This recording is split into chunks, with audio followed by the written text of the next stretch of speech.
Salut à tous et bienvenue sur MLS Time. Ici, on parle MLS, on parle passion, on parle foot tout simplement. Que vous soyez fan inconditionnel des Sounders ou un supporter de l'Inter Miami de Messi, ou juste curieux de découvrir le soccer nord-américain, vous êtes au bon endroit. Alors, attachez vos crampons et préparez-vous pour un voyage au cœur de la Major League Soccer. Let's go!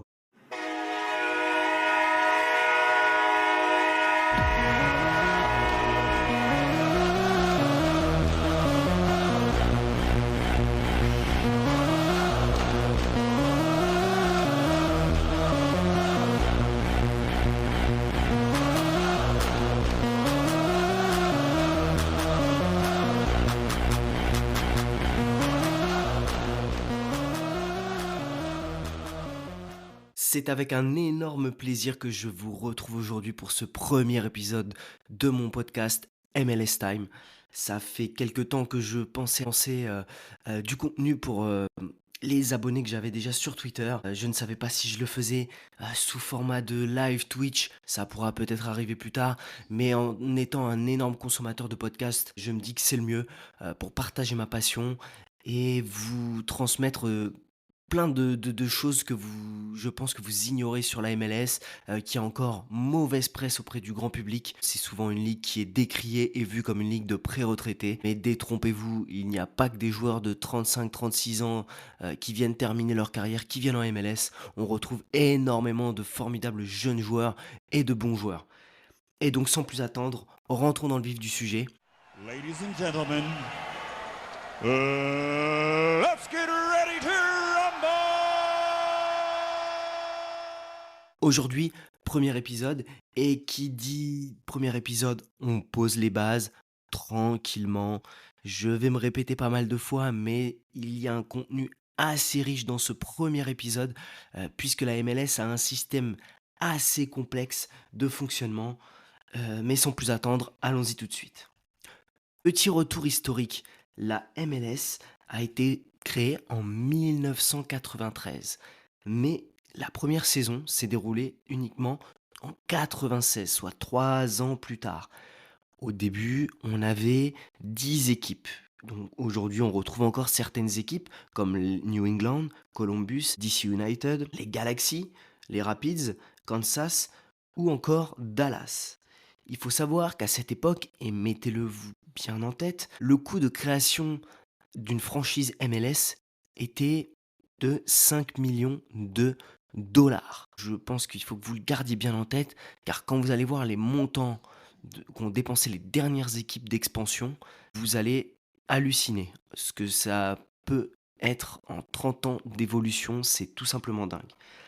Donc, on est en 96, on a ces 10 équipes, et après vont arriver des équipes que vous connaissez tous aujourd'hui.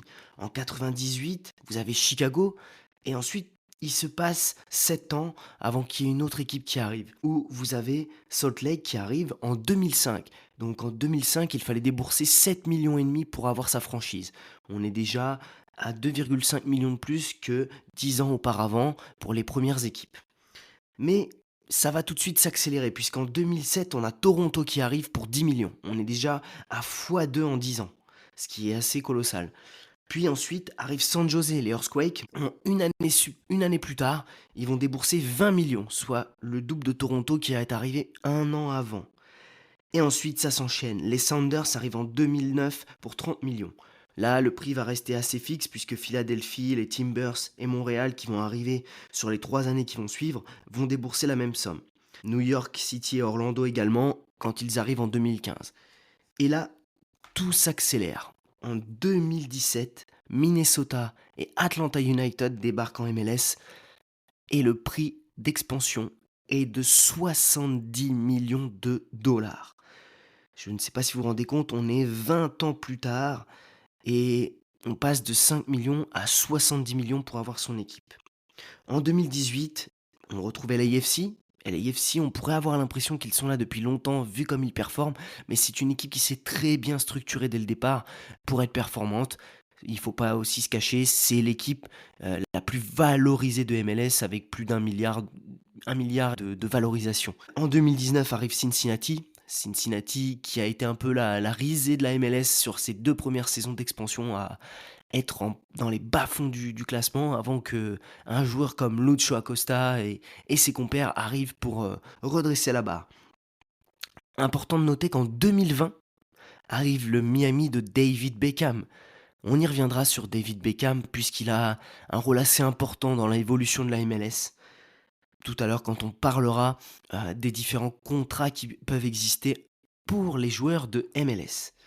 En 2020, on a Nashville qui arrive également, un peu dans l'ombre de Miami, un superbe stade, un maillot jaune pétant, une belle équipe de Nashville guidée par Hani Mukhtar.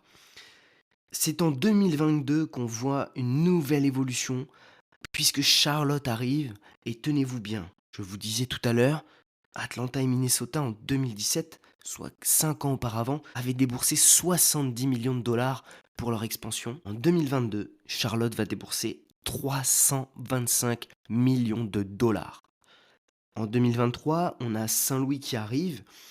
Et cette saison, nous allons avoir San Diego. Et tenez-vous encore mieux que pour l'évolution de Charlotte, puisque je vous le disais en préambule, en 93, les équipes qui sont arrivées ont payé 5 millions de dollars. Eh bien écoutez, la modique somme qu'a dépensé San Diego pour participer à avoir sa franchise MLS est de 500 millions de dollars. C'est une somme astronomique, mais San Diego devrait être la dernière équipe avant un long moment et peut-être même la dernière équipe selon Don Garber, le commissaire de la MLS, qui expliquait que à 30 équipes, on arrivait à un plafond. Eh bien, pour le petit côté historique, je pense qu'on a fait le tour. Je ne vais pas vous barber avec plein de choses qui ne sont pas forcément nécessaires. J'essaye de faire assez simple pour que vous ayez les bases. Une évolution, comme on peut le voir, en 30 ans de la MLS, qui s'est faite au fur et à mesure avec des clubs qui rentraient dans un premier temps tous les ans. Et ensuite, on a eu quelques espaces-temps pour laisser le temps et que les conférences soient équilibrées, puisqu'on va l'aborder dans cette deuxième partie. La MLS fonctionne sous forme de conférences. Allez, on se retrouve tout de suite pour la deuxième partie et le déroulement d'une saison en MLS.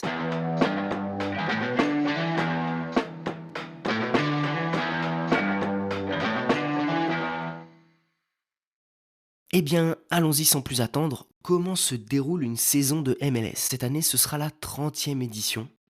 Il faut savoir qu'en MLS, on fait les choses un petit peu à l'envers. Alors, c'est pas de leur fait, c'est la CONCACAF qui l'impose, mais la saison débute début février, cette saison, par la Ligue des Champions, qui est nommée CONCACAF Champions Cup.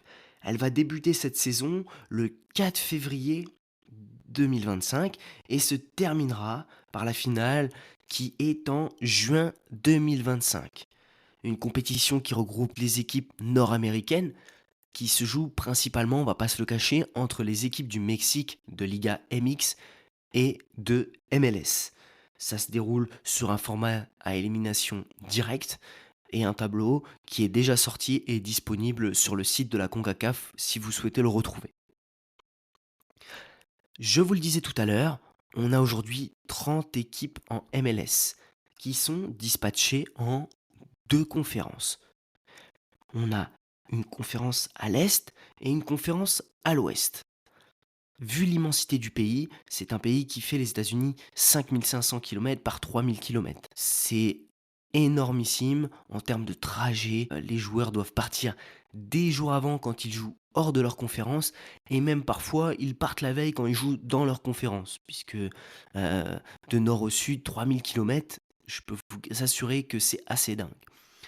Comment est composée donc cette MLS? On a 30 équipes, 28 équipes américaines, et on n'oublie pas les 2 équipes du Canada que sont Vancouver et nos amis de Montréal.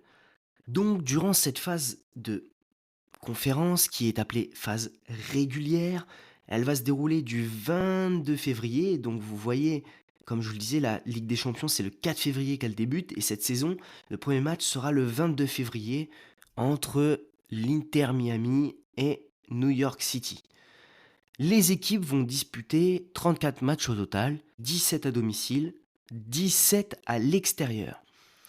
Bien sûr, ils vont jouer quelques matchs hors conférence. Il y en a au total 6 de prévus cette saison pour chaque équipe qui ira 6 fois en dehors de sa conférence. Cette phase régulière, elle est agrémentée, puisqu'on est dans le pays du divertissement, hein, les États-Unis, elle est agrémentée de différents événements. On va retrouver du 14 au 18 mai cette saison la Rivalry Week. Alors ce sont des matchs entre les équipes rivales, on va appeler ça nous des derbies. Vous allez avoir le derby de LAFC, le derby de Floride entre Miami et Orlando, Ellisville entre Columbus et Cincinnati. Et en fait, ces équipes vont s'affronter du 14 au 18 mai dans le calendrier. À noter que cette saison, on aura une coupure exceptionnelle du 15 au 25 juin, puisque les États-Unis vont accueillir la Coupe du Monde des clubs, et que 2 clubs vont y participer, sans surprise, l'Inter Miami de Lionel Messi, et Seattle, qui représentera la conférence Ouest, et Miami la conférence Est. À cela va s'ajouter, le 22 et 23 juillet, le All-Star Game. On est toujours dans le divertissement, hein, les amis, n'oubliez pas. Alors, le All-Star Game, on a un concours de tir de précision, le jeu de la barre, on a également un match entre la Liga MX, donc le Mexique, et l'équipe All-Star US. Oui, parce qu'en fait, c'est à qui va avoir la plus grosse entre les Mexicains et les Américains. Voilà, c'est une rivalité qui dure. C'est pas que politique, c'est aussi sur les terrains de foot. Et ça se joue tout ça à plusieurs reprises. Donc pour la Ligue des Champions, pour le All-Star Game et pour la Leagues Cup. Je vais y revenir dans quelques temps, mais avant, il faut que je vous parle d'une journée qui est très importante à la fin de saison. Donc cette année, ce sera le 18 octobre, vous aurez le Decision Day. Le Decision Day, c'est là où toutes les équipes vont jouer en même temps dans chaque conférence afin de déterminer qui va être qualifié en playoff. Mais qui va être qualifié en playoff? Vous vous demandez bien. Eh bien écoutez, pour les playoffs, ce sont les 8 premiers de chaque conférence qui vont se qualifier. Il y a un barrage entre le 8e et le 9e de chaque conférence pour définir quelle équipe va aller en MLS Cup. Venons-en maintenant à la Leagues Cup dont je vous parlais tout à l'heure. La Leagues Cup, c'est une compétition qui a été créée depuis 2 ans entre les équipes de Liga MX et de MLS. Cette saison, elles vont s'affronter du 29 juillet au 31 août. Toujours aux États-Unis, normalement, ça va faire 3 ans que les clubs mexicains viennent, font des allers-retours où ils ne s'imposent pas au final, mais c'est plutôt complexe quand vous avez des trajets énormes à faire et que vous avez un rythme assez soutenu pendant un mois. Assez important de noter que cette Leagues Cup et cette phase régulière ne sont pas anodines. Le vainqueur de la Leagues Cup et les demi-finalistes vont se qualifier pour la future Ligue des Champions. Et en phase régulière de MLS, les premières places sont également qualificatives pour la Ligue des Champions. La saison suit son cours, la phase régulière se termine donc fin octobre, et ensuite va débuter la MLS Cup, qui est une toute autre compétition. Alors les dates sont pas connues pour cette saison 2025, ils changent les règles très régulièrement, la MLS, donc je vais vous expliquer un peu comment est fait le modèle actuel, mais on n'est pas à l'abri à ce que l'année prochaine ce soit totalement différent. Donc le modèle actuel, vous avez donc les 8 équipes de chaque conférence qui se qualifient pour la MLS Cup, qui se déroule donc de fin octobre à peu près début décembre. Vous allez avoir donc le petit barrage entre le 8e et le 9e pour définir qui y va. Et ensuite, vous avez une première manche, alors c'est à l'heure actuelle, qui va être au meilleur des 3 manches. C'est-à-dire que, bien sûr, ça croise. Donc, c'est-à-dire que vous voyez l'Inter Miami qui a fini champion de la phase régulière, a joué contre Atlanta dans sa conférence qui a fini 8e et qui les a éliminés. Ouais, je suis supporter d'Atlanta pour ceux qui ne le savent pas encore. Donc de voir Atlanta éliminer l'Inter Miami de Lionel Messi, c'était une surprise assez incroyable. Mais ils l'ont fait, comme je l'ai dit auparavant, au meilleur des 3 matchs. C'est-à-dire que la première équipe qui remporte 2 victoires est qualifiée. Et ensuite, les tours suivants, on est sur des matchs à élimination directe jusqu'à la finale, qu'a remporté cette saison le LA Galaxy pour la 6e fois de son histoire. C'est aussi, et il faut le noter, les recordman du nombre de victoires en MLS Cup depuis la création. Ils ont un petit avantage, ils sont là depuis la création. Mais c'est une équipe qui a eu du mal les dernières saisons et qui s'est très bien renforcée cette saison avec une attaque de feu, un maestro nommé Ricky Puig que beaucoup connaissent, qui a été formé à la Masia au Barça, et Gabriel Peg qui a été élu meilleur recrue. Il avait plus l'âge pour être meilleur jeune joueur, mais je vous l'assure, c'est le meilleur jeune joueur de MLS et je pense qu'on le verra bientôt en Europe. Alors maintenant qu'on a vu cette phase régulière, la Leagues Cup, la MLS Cup, ces 3 compétitions donc décernent 3 trophées. La phase régulière va décerner le Supporter Shield. C'est le trophée des supporters qui auparavant n'était pas reconnu par la MLS et qui depuis quelque temps l'a reconnu. Cette saison, vous avez eu Miami qui a été champion des supporters. Ensuite, pendant la Leagues Cup, vous avez le trophée de la Leagues Cup. Vous avez pendant la MLS Cup un trophée de champion de conférence puisque les équipes s'affrontent entre conférences et le vainqueur de chaque conférence va en finale de MLS Cup. Il faut également noter que vous avez une compétition, je n'ai pas envie de m'attarder dessus, qui est l'US Open Cup. C'est la Coupe des États-Unis. Bon, la Coupe des États-Unis, aujourd'hui, il n'y a plus tous les clubs qui sont invités. La MLS a fait un truc hyper bizarre l'année dernière en disant qu'ils voulaient donner de la priorité aux réserves, ce qui veut dire qu'en fait on a des équipes qui aujourd'hui ont le droit de participer et d'autres pas. Donc cette saison, elle a été remportée par LAFC avec un but de Giroud en finale, un de ses seuls buts depuis son arrivée, mais qui avait son importance. Une fois cette saison et ces compétitions terminées, il va y avoir plusieurs événements en MLS. Tout simplement, vous allez avoir, jusqu'à la fin de saison, à peu près mi-décembre, les équipes vont devoir faire des décisions dans leur effectif. On appelle ça aux États-Unis les roster decisions. Qu'est-ce que sont les roster decisions? En MLS, quand vous signez un contrat, en général, vous avez ce qu'on appelle une option club. C'est-à-dire que les clubs se couvrent et mettent des options qu'ils décident ou non d'appliquer. Prenez l'exemple, je suis joueur en MLS, je signe dans un club, le club me dit on signe un contrat jusqu'à 2025 et ils vont en général mettre une option pour 2026 et parfois même des fois pour l'année qui suit, donc 2027. On arrive à la fin de saison, j'ai donné satisfaction, le club valide mon option, je reste sous contrat. Je n'ai pas donné satisfaction, le club ne valide pas mon option, je suis hors contrat. Je suis un agent libre, comme ils aiment appeler ça. Ces options ont leur importance, puisqu'ensuite vient un événement, donc là on y est, enfin le mercato aujourd'hui on est le 1er janvier, d'ailleurs je vous souhaite mes meilleurs voeux à tous, et le mercato ouvre aujourd'hui. Ça a son importance, comme je vous disais, les options club, puisque vous avez ensuite un processus de re-entry sur la fin d'année. La re-entry, c'est quoi? Pour pouvoir être éligible à la re-entry, les joueurs doivent avoir au moins 24 ans et 5 saisons en MLS.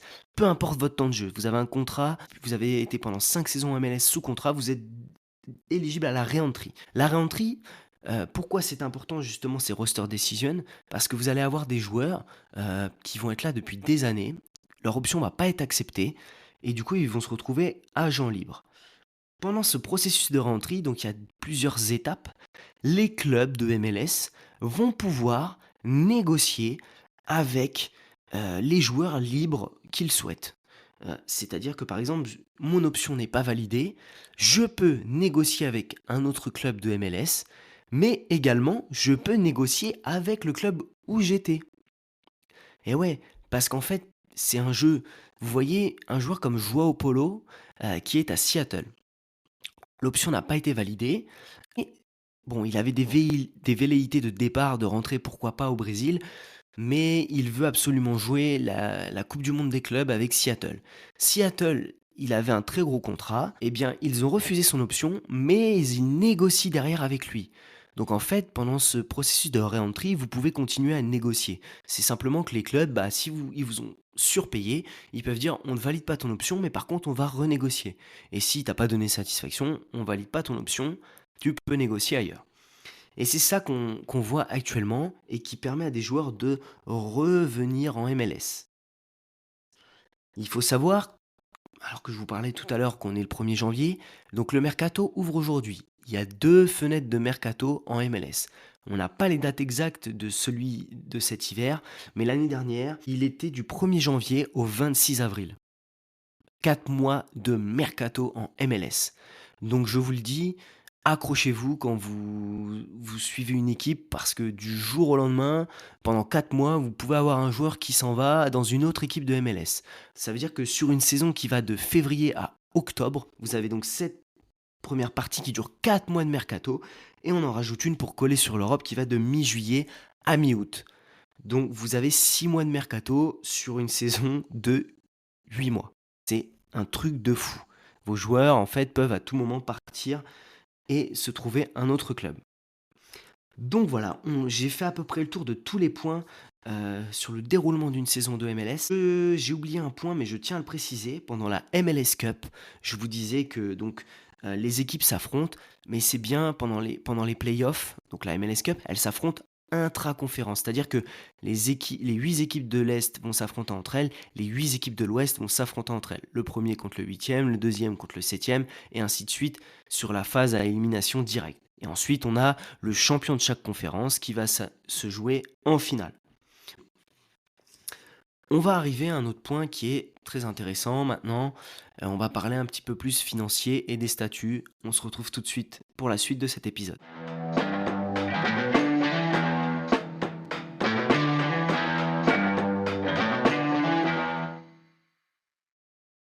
Alors oui, je vous expliquais qu'on va parler un petit peu plus maintenant des statuts et de l'argent en MLS. Déjà, il faut partir d'une chose. En MLS, vous avez un syndicat qui est très important à connaître, qui est la MLSPA. La MLSPA, c'est donc, comme je le disais, un syndicat qui a une convention collective pour protéger les joueurs et défendre leurs droits depuis 2 décennies. Alors, la MLSPA, elle est arrivée parce que avant, il n'y avait pas de salaire minimum en MLS. Pas de système de retraite, pas d'assurance maladie.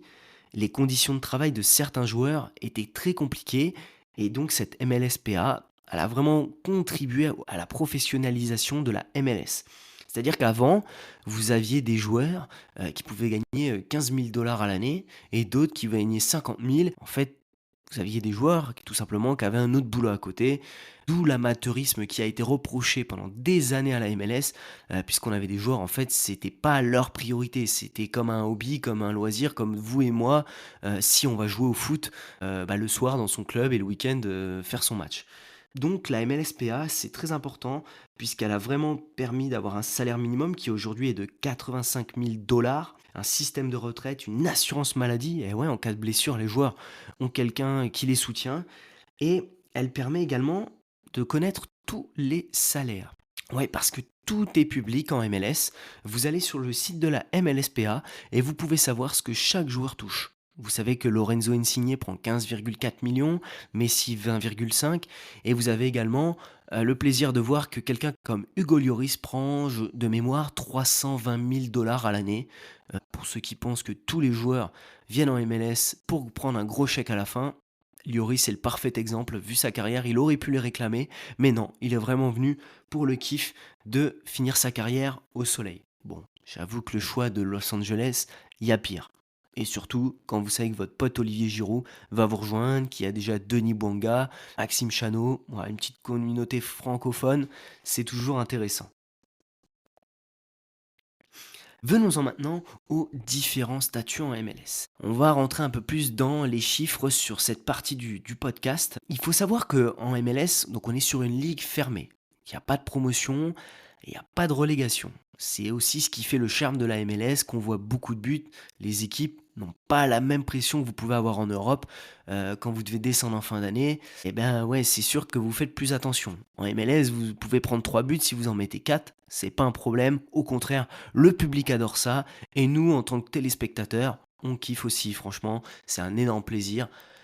Mais je vais vous expliquer justement pourquoi on a ce déséquilibre attaque-défense selon moi.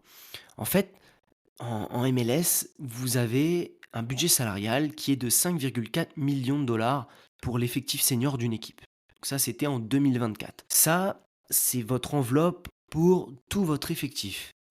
Et déjà là, je pense que vous vous dites, bah attends, qu'est-ce qui nous raconte qu'il y a 5,4 millions de dollars pour payer un effectif alors que Messi il prend 20 millions et Insigne 15 millions. On y arrive.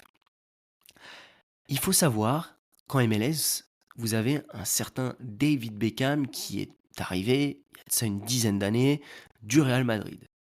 Comme je vous l'expliquais tout à l'heure, on avait des salaires qui étaient bloqués du fait de la masse salariale. Et donc quand on a un joueur comme David Beckham qui arrive, on se dit, mais comment on va faire pour le payer?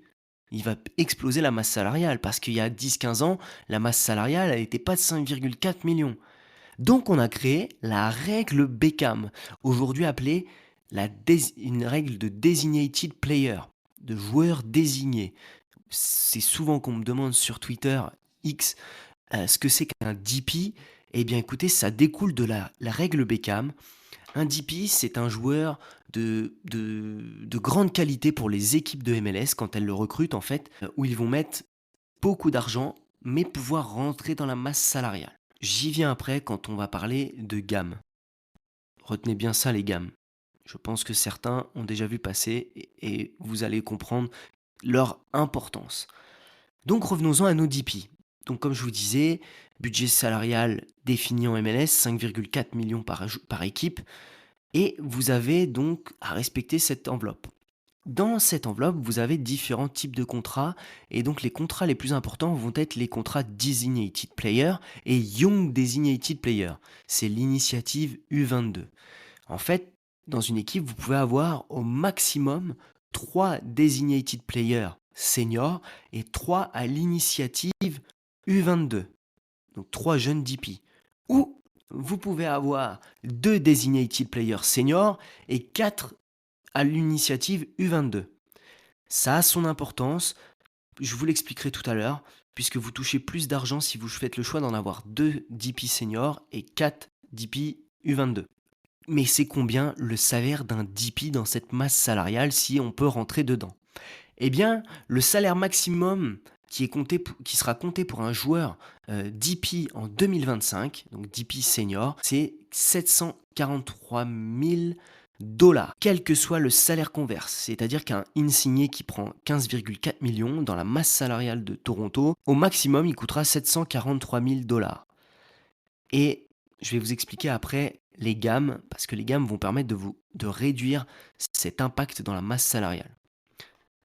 Je vous ai dit, il faut s'accrocher aujourd'hui, on pose les bases. J'espère que vous êtes encore là et que vous comprenez bien tout ce que je vous explique. Il y a également les DP U22, mais eux, dans la masse salariale, quand un joueur est U22, c'est 150 000 dollars, et un joueur qui est de 21 à 25 ans, c'est 200 000 dollars. Donc vous voyez, c'est bien moindre, mais également, grâce aux gammes, on peut les réduire. Alors ne bougez pas, et on attaque tout de suite sur les gammes, qui sont vraiment un facteur important en MLS.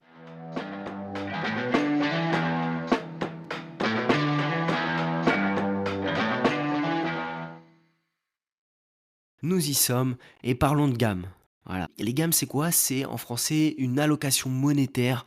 La MLS, il faut savoir qu'en 25, elle va donner 2,93 millions de dollars de gamme à chaque équipe. San Diego, qui va être nouveau, équipe d'expansion, ils vont recevoir 2,7 millions en plus de ces 2,9 millions que les autres vont recevoir. C'est normal, ils n'ont pas de gamme en réserve, et là, ils en ont. L'équipe aujourd'hui qui a le plus de gamme en réserve, c'est Atlanta qui a 6 millions de gammes. Et justement, leur utilité. Je vous disais tout à l'heure, un DP va coûter 743 000 dollars dans la masse salariale. Et grâce à ces gammes, en fait, ce que peuvent faire les clubs de MLS, c'est de se dire, eh bien, on va mettre 500 000 gammes sur le salaire de ce joueur. Ce qui fait qu'en fait, le joueur, au lieu de coûter 740 000 de gamme, il va plus coûter que 240 000 de gamme si vous lui impactez de 500 000 dollars. Donc, en fait, comme je vous l'explique, les gammes, c'est ultra important parce que elles vous permettent donc de payer un salaire, mais de réduire la charge salariale, donc comme je vous l'ai expliqué juste avant, sur un DP ou même sur un autre joueur, dans votre masse salariale pour rentrer dedans. Elle permet de racheter un prêt ou des frais de transfert. Elle permet de recruter des joueurs locaux, donc des joueurs de MLS. On peut mettre jusqu'à 200 000 gammes sur un joueur qu'on veut recruter en MLS. Elle permet aussi, très important, d'acheter des places internationales. Les places internationales, c'est pour les joueurs qui n'ont pas la nationalité américaine et elles sont limitées à 8 par équipe. Donc on voit des fois des équipes qui s'envoient 150 000 gammes pour une place internationale. En fait, ça peut varier d'une équipe à l'autre. Il y a des équipes qui vont nationaliser leurs joueurs, l'US Citizenship, ils vont avoir leur green card. Des fois, on voit des joueurs qui sont absents pendant quelques temps parce qu'ils attendent. Vous avez le visa P1 quand vous arrivez en MLS, et ensuite vous avez la green card qui vous est distribuée quand vous devenez citoyen américain. C'est un examen que vous passez pour montrer que vous êtes citoyen. Et là, après, même si vous êtes brésilien, que vous êtes européen, vous avez la nationalité américaine, l'US Citizenship, et vous ne comptez plus pour une place internationale. C'est pourquoi il y a certaines équipes qui recrutent beaucoup en Europe, qui ont besoin de ces places internationales au début pour signer les joueurs qui arrivent. Ces gammes, elles vont permettre également d'avoir des spots de super draft. Oui, il y a une super draft universitaire en MLS, et ça vous permet d'avoir les meilleurs choix, d'acheter le spot numéro 1, le spot numéro 2 à des équipes pour avoir les meilleurs prospects. Vous avez également la possibilité, et ça tenez-vous bien, c'est un truc assez dingue, de racheter des droits de découverte. Qu'est-ce que c'est que les droits de découverte? Imaginez demain, vous avez une équipe de MLS qui veut recruter Mohamed Salah. On va prendre Mohamed Salah, hein. Miami pour que ça colle un peu au club, qui veut recruter Mohamed Salah. Eh bien, si par exemple je suis le LA Galaxy et que j'ai mis une option de droit de découverte sur Salah, Miami va devoir me payer ses droits de découverte. C'est-à-dire qu'en fait, les équipes de MLS, elles mettent des options sur des joueurs qui sont en Europe, des anciens joueurs de MLS au cas où ils reviennent.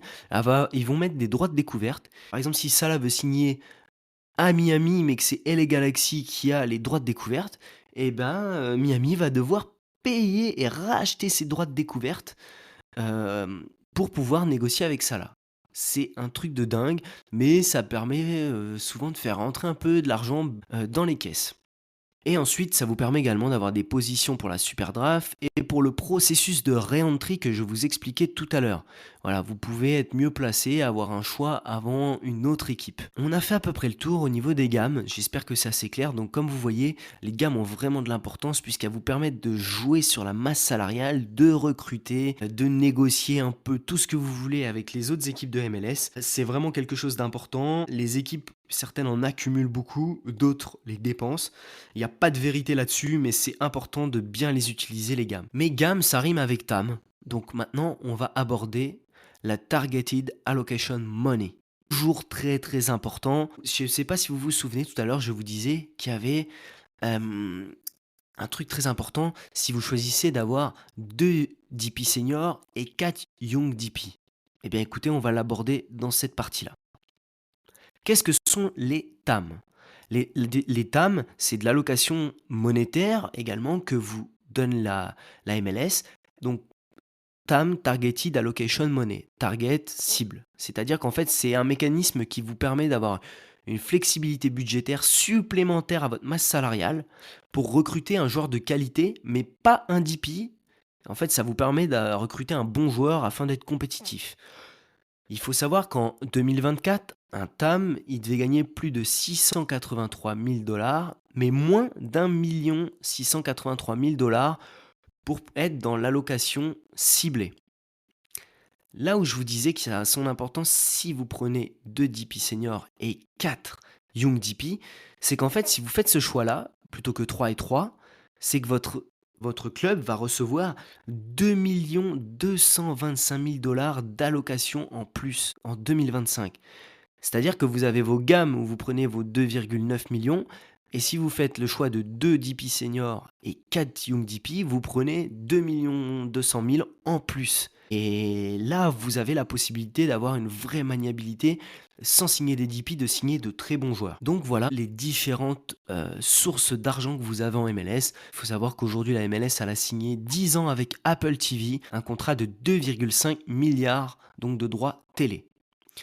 Et justement, on va aborder dans cette dernière partie l'effet Messi dans cette valorisation de la MLS.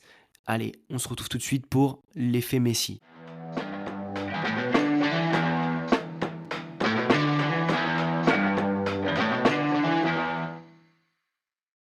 On y est. On va parler cette fois de Messi parce que il y a eu le virage à l'époque de David Beckham qui a été très important avec son arrivée, la règle Beckham de DP. Mais Beckham, eh bien en fait, je pense que c'est un des plus gros contributeurs à l'évolution de la MLS puisqu'il a créé Miami en 2020 et il a fait signer Lionel Messi en 2023. On peut dire merci à Beckham, qui est vraiment, avant Messi et avant tout le monde, la personne qui met la lumière sur la MLS. Et ça, je pense que la MLS le sait très bien. C'est pour ça que des fois, on me demande, ouais, mais Miami, un peu de passe droit.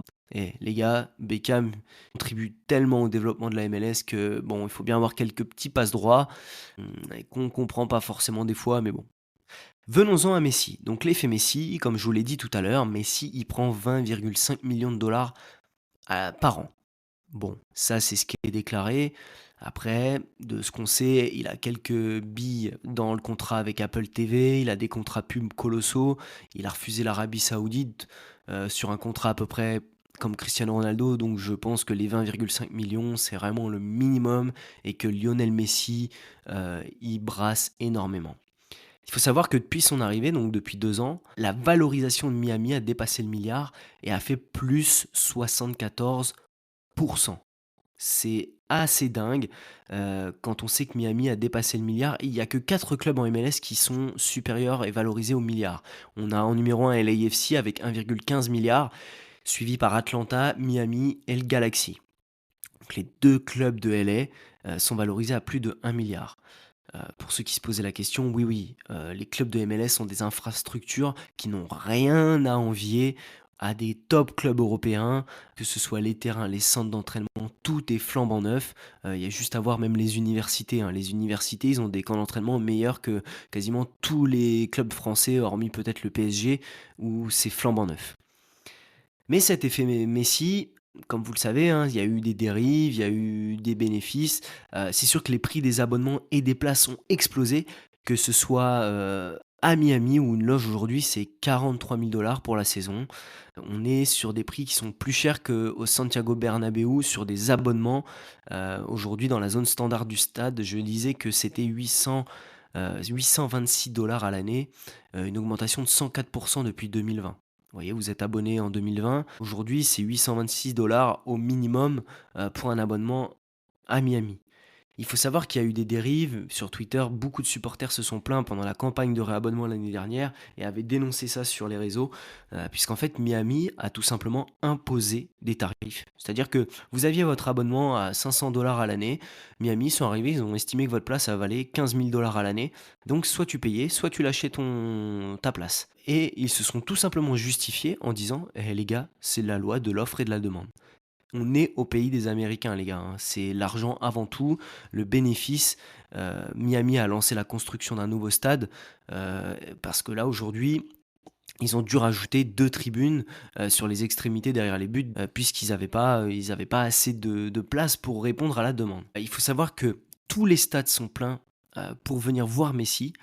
Ça a créé d'ailleurs des polémiques puisque Messi a été pas mal blessé cette saison et en fait vous aviez des endroits où les gens étaient prêts à payer 1000 leur place. Ouais, ouais, il y a eu des rives à 1000 pour aller voir Messi et Messi n'est pas venu, il était blessé. Bon, ils ont quand même eu la chance de voir Luis Suarez, Sergio Busquets, Jordi Alba, enfin le Barça All-Star 2015.